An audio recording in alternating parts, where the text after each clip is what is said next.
With us today is Jim Schroeder. He is the principal owner of Alta-CEA. And welcome to the program. Jim, how you doing today? I'm doing really well. Thank you very much for inviting me. And this is new to me, but I really do appreciate the opportunity. Well, I got to tell you, you have something that's really exciting, and I think it's something that has a much farther reaches. And I think you're going to be the person to be able to clarify things and really help people give a really in-depth kind of understanding of shipping container, vertical farming. So the nomenclature called CEA is relatively new. What's been around for many, many years is this terminology called vertical farming. And that's kind of what started an awful lot of the interest in controlled environment agriculture, and that's what CEA is. It's the acronym CEA is Controlled Environment Agriculture, which is really a philosophy of taking Mother Nature and putting her on the inside versus the outside. So when you take Mother Nature and you put her on the inside, you have to really think about what Mother Nature has been and what she still continues to do on a daily basis on the outside. So that's what CEA is, Controlled Environment Agriculture. The thing that I was most interested in was the idea of taking a shipping container and basically making it into something that could actually be if you will, a completely self-contained growing environment. That opens up all kinds of avenues that if it's in an area that they don't have the proper environmental conditions, or they don't have power or something like that. So this could potentially be a solution for world hunger. Tell us a little bit more about that, about where this kind of drives through and where the ideas of taking a shipping container to turn it into a growing environment. Well, let's take a step back. So originally, CEA was just strictly greenhouse, all within the same context of controlled environment agriculture. You take a greenhouse and you're basically doing the same thing. You're putting everything on the inside, a glass structure or plastic structure on the outside. You're controlling the air, you're controlling the light by supplementing the light in that in there. Now, what you want to think about is how are you going to control that whole atmosphere? So you can do the what they call horizontal plane growing, which is greenhouses, or you really want to reduce your footprint. Now you can look at it vertically. So you take that same concept of a greenhouse that's all done on a large footprint on a horizontal, and you put it into a more confined area vertically. And now you've got the ability to take the inside concept and you can put it into singular structures that are built to suit, or you can take some of the older buildings and that and refurbish them, remodel them, and repurpose them into vertical farming. And there's been a lot of conversations as to how to do it and what's best and how to control that environment. Now you throw some other technology in, and it's called aquaponics. Aquaponics is taking the fish part of agriculture, and you use the nutrients of the fish, and you kind of tie that in together with controlled environment agriculture as a nutrient source. So that's just another avenue of the growing systems net in there. Originally, when I got involved in it, which is about 15 years ago, it was all based on trying to repurpose buildings or build new structure. And there's been greenhouses around for years and years and years. Actually, there's been a lot of vertical farming that has been around for many years too. The difference being was the different types of technology that are utilized to grow the product. And some of these, would just use some basic terminology. Deep water culture, which is growing the plants in water with the floating rafts, and then there's ebb and flow, which means that you're just flooding the roots, and then that nutrient just leaves. And then there's other things like aeroponics, where all you're doing is using a mist system, and most of that is done on vertical walls and that. So there's lots of different types of technology that's available. Part of the problem with developing a CEA in large centers and that, and I'm talking about urban centers, and that is it takes a fairly significant footprint. And you look at that and you say, okay, so you've got a very specific clientele for that, and it's a 99% of it's commercial. So you're growing lettuce for restaurants and any other kind of food source that you want to put into the retail side of the business. One of the problems that came up is how do you now take and just service the small systems, the small communities, the person that wants to put their own system and that their growing system and that in close proximity to their workplace, or somebody that wants to be an entrepreneur and have a small growing system and that in their backyard and that for commercialization. And this is what really spawned the idea of container farming. So there was an awful lot of businesses that have kind of revolved around containers, and you can all kinds of them. There's been breweries and microbreweries, and they're building houses out of these things. So somebody with some very, very good entrepreneurial engineering said, "Why don't we look at trying to put some grow systems in that in there and reduce the footprint down to something that you can modulize into a grow system, and that you can put in close proximity to a market." And that's really what container growing is all about: is being able to utilize a smaller footprint, still utilize the vertical farming system within it, control the air and the light, the humidity and temperature and all of that in a smaller area. And that's what container farming is all about. You can still grow lettuces and tomatoes and vine crops and that all within a confined area. And yes, it's a very confined workspace, but there is economics to it, and the ROIs are totally based on what does that end user want to be able to grow and market. And in some cases, they just want to be able to consume it themselves. That's amazing that there's that much involved with it. I know we earlier discussed about, it's not just, you don't just take a container and start putting some lights and some soil and some hydroponics and it'll all work fine, because it doesn't work like that. Maybe you could touch base on, maybe go back to that conversation, tell a little bit more about how it's not as simple as just putting lights and water and plants inside of something and it'll all work like Mother Nature. That's wishful thinking. And I've wished for that many, many, many, many times. What people really do have to understand is that anything to do with CEA, and I don't care if it's container farming or if it's aeroponics or aquaponics, this is a science. This is not just mama going out or daddy going out and throwing some seeds into the ground in a garden and hoping that it's going to grow. The specifics that you need to look at when you're doing container farming, and container farming has got a small footprint, but it's also got a small area to work in.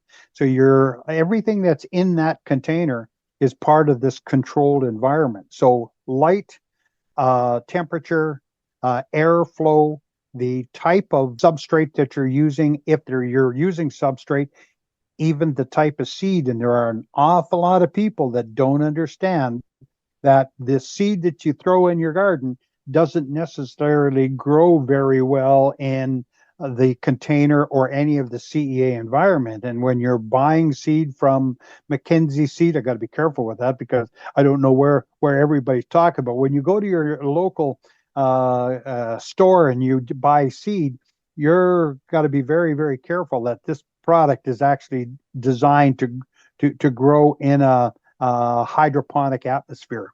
So you're better to do a lot of research on your seed availability and what you're looking at. The other thing that you have to be, again, very, very recognizant of is the maturity level that you want to grow to.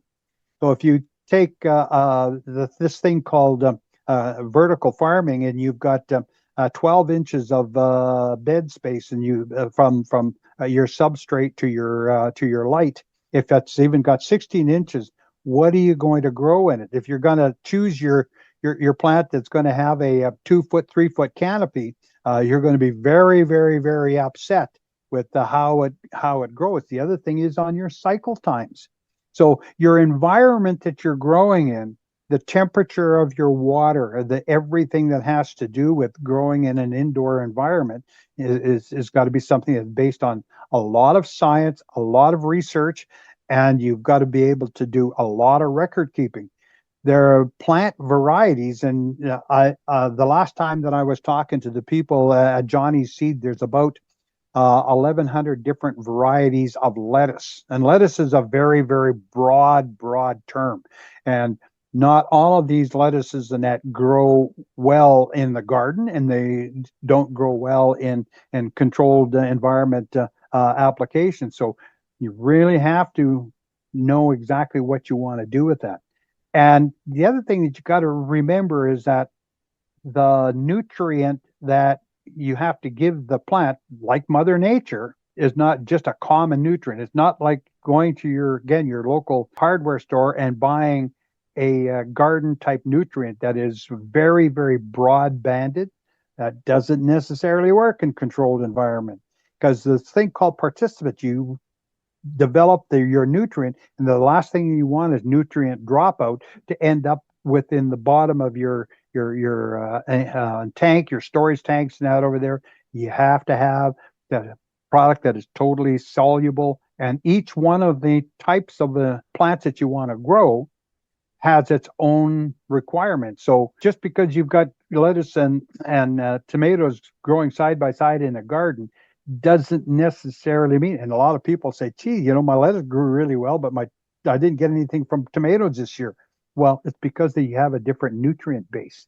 So this is a science, and it's you just don't buy a container farm and then say, "Okay, tomorrow I'm now going to be a horticulturist." Because it really does come down to knowing exactly what you have. I use the analogy quite often with people.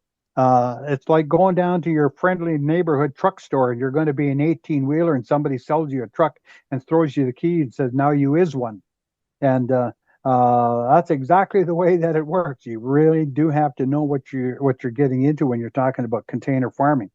They are exceptional in what their capabilities are. They can grow tremendous volumes of very, very high nutrient content product in there. But you have to understand this whole thing called controlled environment.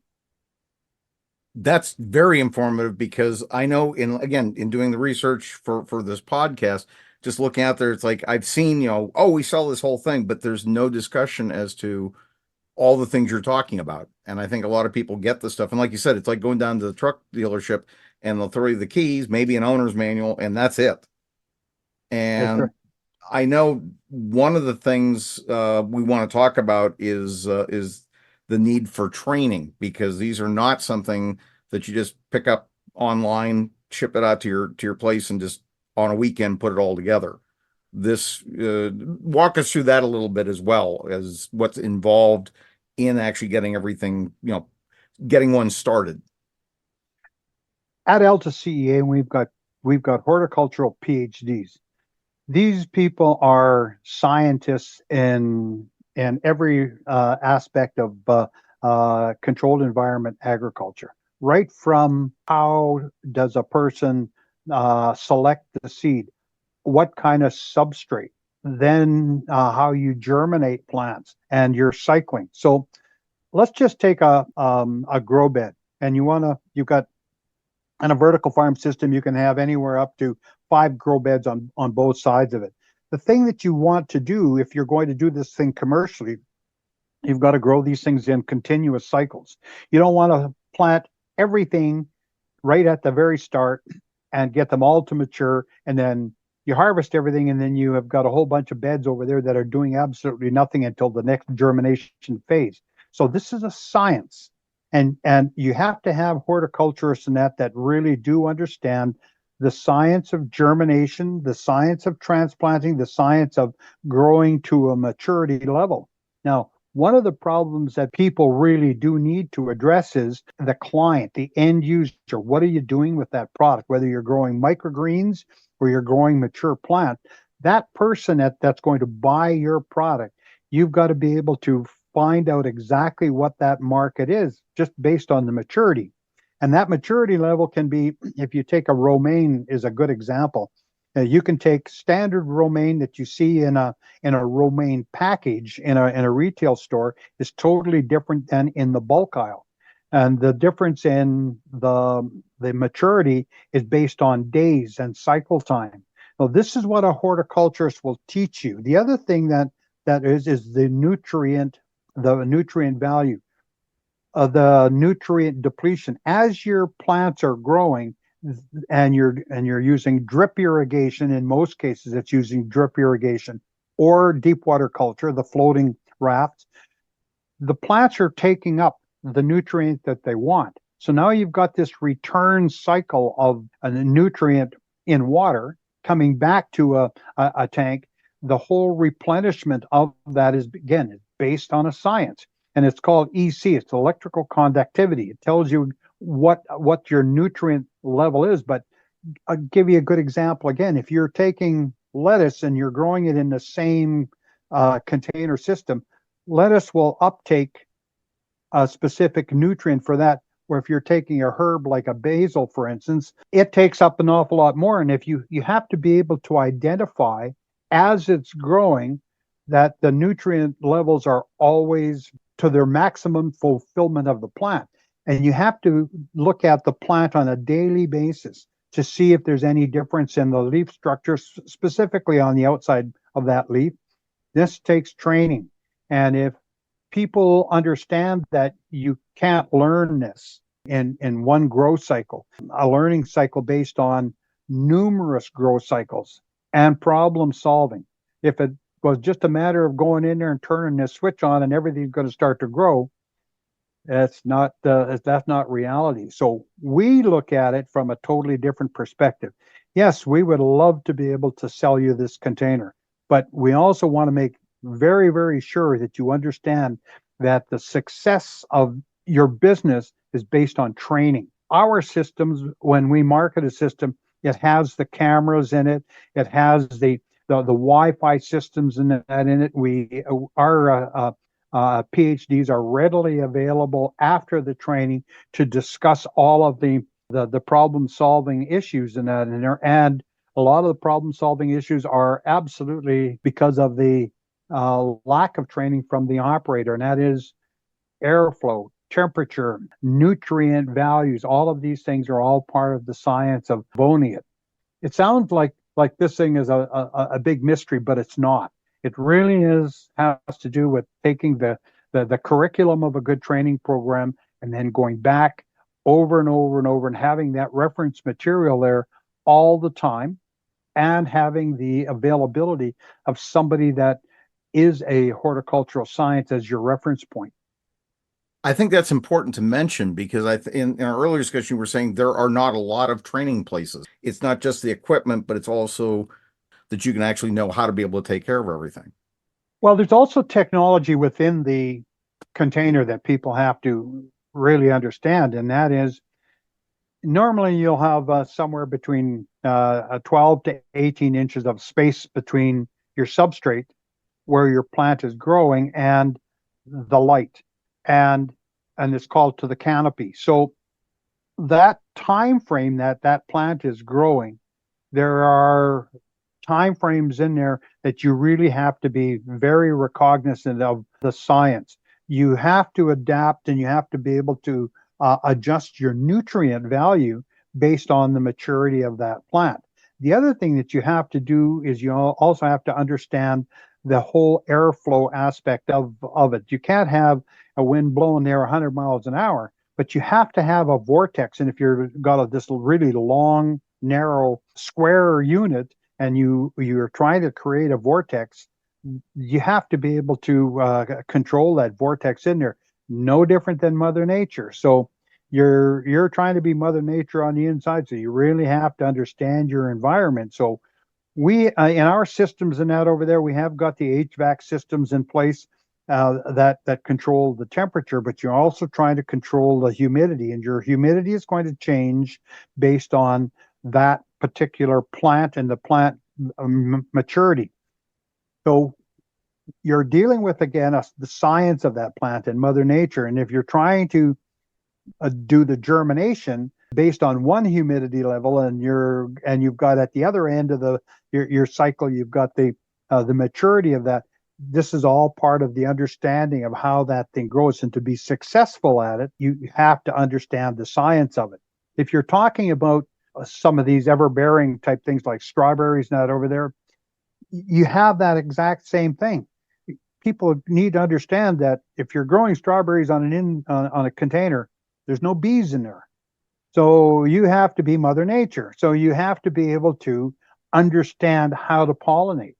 And very successful container farms, because they have somebody that's got a bee bonnet on and she's going around, or he's going around there actually being a bee. You have to know what your market is and what you're going to do with it, and the type of substrate that you're going to grow in there. And that requires training, and it requires resources to be able to make sure that you're always keeping those plant cycles in place. So we have got people that have been growing strawberries and have the same plant cycles for 3 years, 4 years. But what happens is that when the plant starts to drop off in performance, you actually have to replace it. That means that you have to have plants ready to change in there. So you always have that constant change in that in there when you're having the ever-bearing type product in there. But this requires resources of knowledge and training, and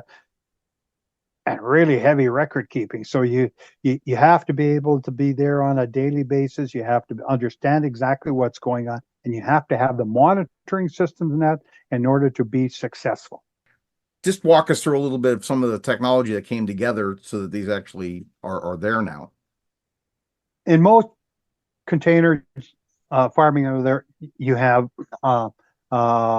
racking that is your grow bed system. The difference in the types of grow bed systems in there, again, you can go with substrate systems, you can go with tubular systems, you can also use the deep water culture, which is the floating raft in there. That's the base of your growing system in there. Those all require a nutrient flow. They have water nutrient injection systems that are directed either directly on the plant themselves or within the substrate of that plant. So you've got these things called grow beds, and they're sitting on a rack. Above that, you've got LED lights, and LED lights are very, very specific. The LED lights are based on a spectrum.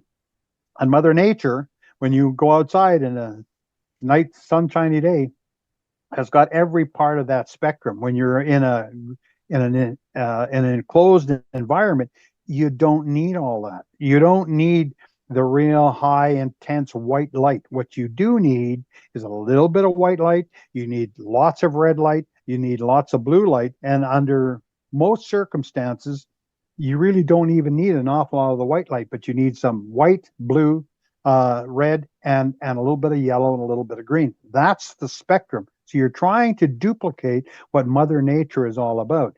So that's done in an LED system. Now, pretty well everything in any of the new houses now, you've got an LED that is your standard replacement for fluorescent or incandescent, and that's either a soft white or a daytime white.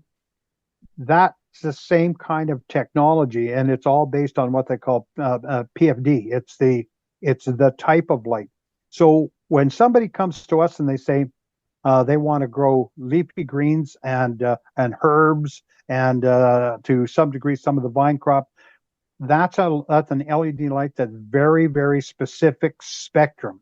Now, if you wanted to have a container that was growing cannabis, that's a totally different spectrum. So if you want leafy product over there, that's one spectrum. If you want flowering product and you want to grow nothing but flowering potted plants and stuff like that, that's a different spectrum.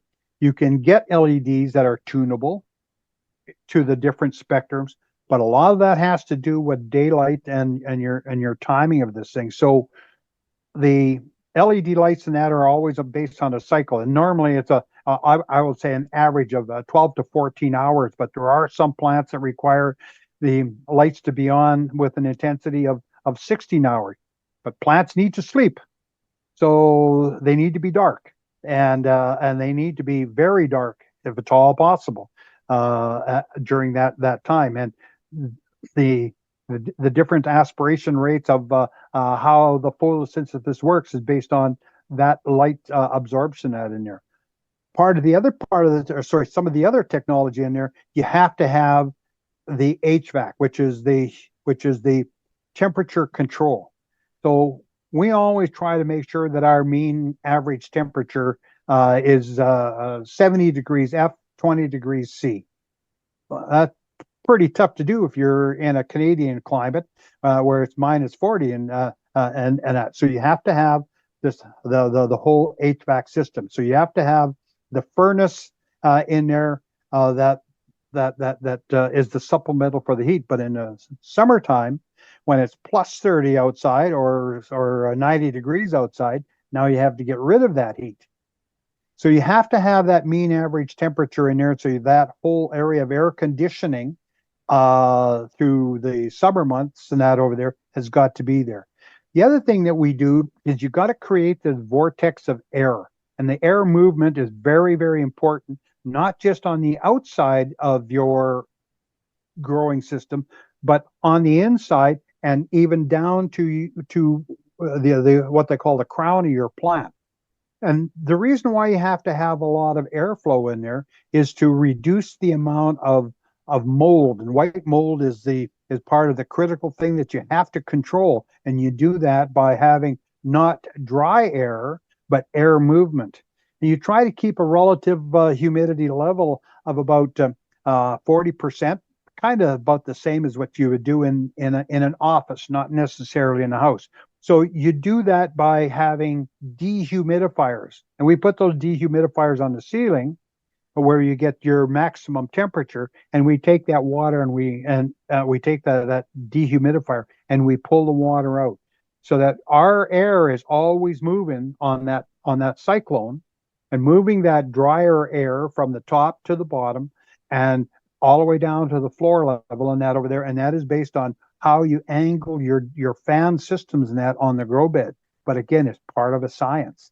So you have to be very, very careful with how you move your air. You have to be very careful with the amount of humidity and your nutrients. So a lot of this stuff is all based on the monitoring system. So you're always constantly monitoring exactly that grow environment, because what you're doing is you're maximizing the growth rate and the productivity that you've got in that very small container space. A lot of it has to do with, again, this thing called food safety.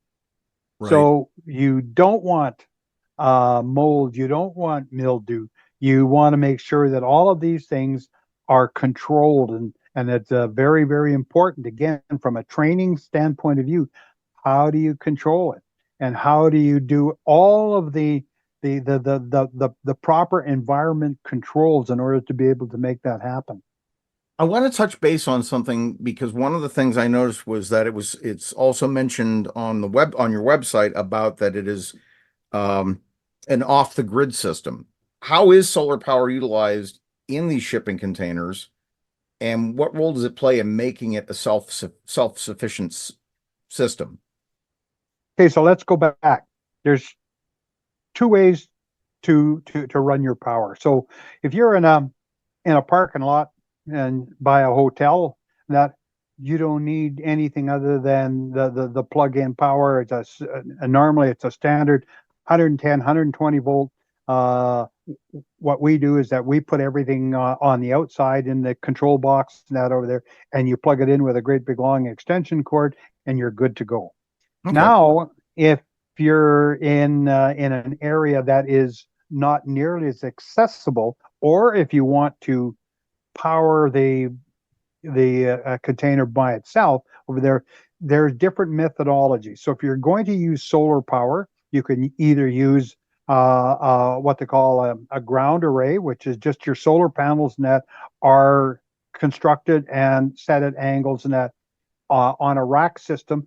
You can also place it on the top of your container if you want to do that.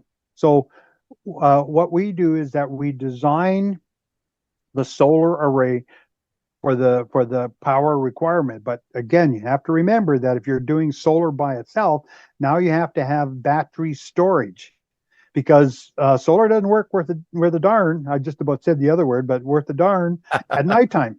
So you have to have storage in there. So you have to have that continuous power. So if you're totally off grid, it requires a lot more technology in there. But the cost savings of that is there, that of course you're not having to pay for your typical grid power, but your investment for that is long term, and it requires your standard solar panel array plus storage in order to be able to give you power continually 24 hours a day. The other side of that is that if solar is not advantageous in say in northern Canada, now you have to look at different methodologies of powering that over there. So we also have as options within our system power generator systems that are either natural gas, propane, or diesel powered in order to give you the 24-hour power system in there. When it comes to the generator systems net over there, it's exactly the same thing. The one thing that you cannot do with any kind of a controlled environment is lose power. So you have to have backup power of some sort. Yes, we can be without power for anywhere up to 24 to 48 hours over there, but you will start to see issues because you can't get enough airflow in that in there. So having a standby generator is part of the planning cycle, and it's also part of the training cycle as to exactly how this thing all gets done. But let's talk a little about how people really think this thing through. And if you look at the placement of this container and utilizing what Mother Nature does on the outside, these are things that you have to be very recognizant of. Where is your outside airflow? The thing that you want to do is you want to be able to heat sink this unit to its best ability. So does that mean that you're placing it more north and south than east and west? That's all based on proximity and where you're going to put it, where's your shade, and all of that. So this takes some thought process, and again, discussing it with our application people, our horticultural engineers, and our PhDs, and working a layout and saying, okay, this is my backyard, or this is my location. What's best? Then you start talking about power and airflow and water and all of these things, and also what are you going to do with your nutrient water? You just can't, in a lot of cases, you just can't throw that out on a parking lot. It's got to go into a drain system. So all of this is part of the discussion and part of the planning process that we offer when we're trying to set somebody up with a container system in there. The planning process is very, very important. So we go through a checklist, and it's on our website as to exactly what that all means. And we ask people to go onto the website, do the actual product evaluation on there.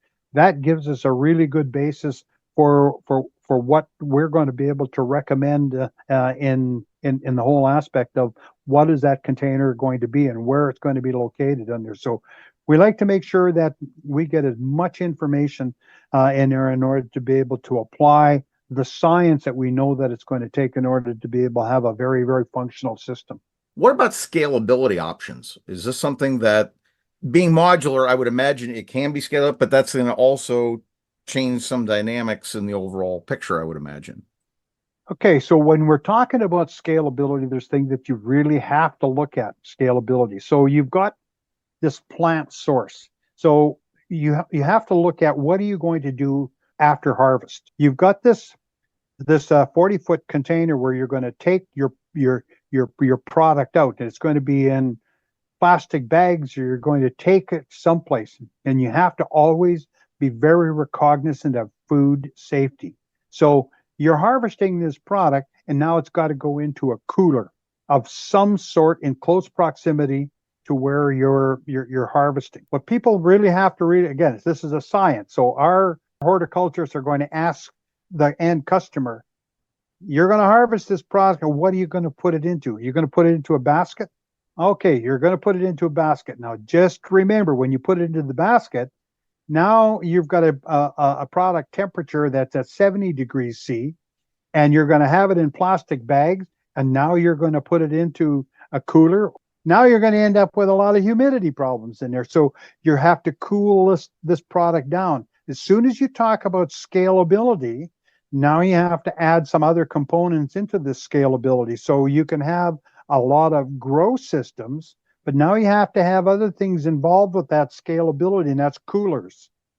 So as soon as you talk about any kind of volume other than what you would normally produce in a 40-foot container, and if you did these things in multiples, and we've got designs that are called the H. Okay, so you get two on the outside and one in the middle, and now you've got this H factor, and that's three. You can go up vertically and add ones on the top. Same all the time. But as soon as you do that, the other problems that come into it. What do you do with your harvest, and how do you handle your harvest, and what's the safety factors in that you need? The last thing that you want to do is get involved with all the bad things that you hear about, like listeria and salmonella and botulism and all the rest of it. And that's all the human side of how you're handling your product. So our staff are going to train you how to handle the product. And it's just some of the basics of this personal protection. You're using gloves, and you're using smocks, and and hair nets and all the rest of that stuff, because you're trying to now market that product into the human food chain. And you have to be very, very recognizant. So the scalability is there, and you can just continually add multiples of that. But the complexity of that now comes back to, what are you going to do to handle it? You can't have that product just go into your garage and sitting on the garage floor over there and try to figure out how you're going to market that product into a farmer's market, because it doesn't work that way anymore. What challenges did you face, getting to this point? Was it technology, or was it just, it seems like there's a lot of moving gears here, and I could see where that would cause a lot of challenges. Maybe you just touch base on some of those. Actually, it's not. Actually, it's it's the planning process, and it's the whole discovery, and we call it the discovery process. Okay. So we have people that will they just make the inquiry, and they say, okay, I want to get into the CEA business. And again, whether it's container or whether it's a full-blown construction, there's a start point of the discussion. And then what we say, in order for us to give you a good representation of the technology, we would like you to go on our website and fill in the basic questionnaire. And the basic questionnaire gives us an idea of what you're thinking, where's your mindset. Then we can come up with the recommendation as to even the container size. The average container is what they call a 40-foot high cube, but we can also supply that in a 20-foot container. The value of the 20-foot container is not the same. You still have to have basically the same components in it, so you don't have the same ratio. So your 40-foot container is your best ratio for that. But the challenge is always the same. You have to be able to understand that Mother Nature is on the inside, not on the outside. So you have to have all of that science in there. And as much as I hate to say it, it's not rocket science. You really do have to understand the science of horticulture and the science of Mother Nature. Now you put it all together, and you can put it into a container, you can put it into a building, you can put it into many different types of application. And I'm not just talking about the typical nutrient injection systems and deep water culture. You can go to other systems. Now, when you look at all of the different applications of what it all takes, we've already done it. We've got the light technology, we've got the air technology, the humidity controls. All of those things are all part of what we do.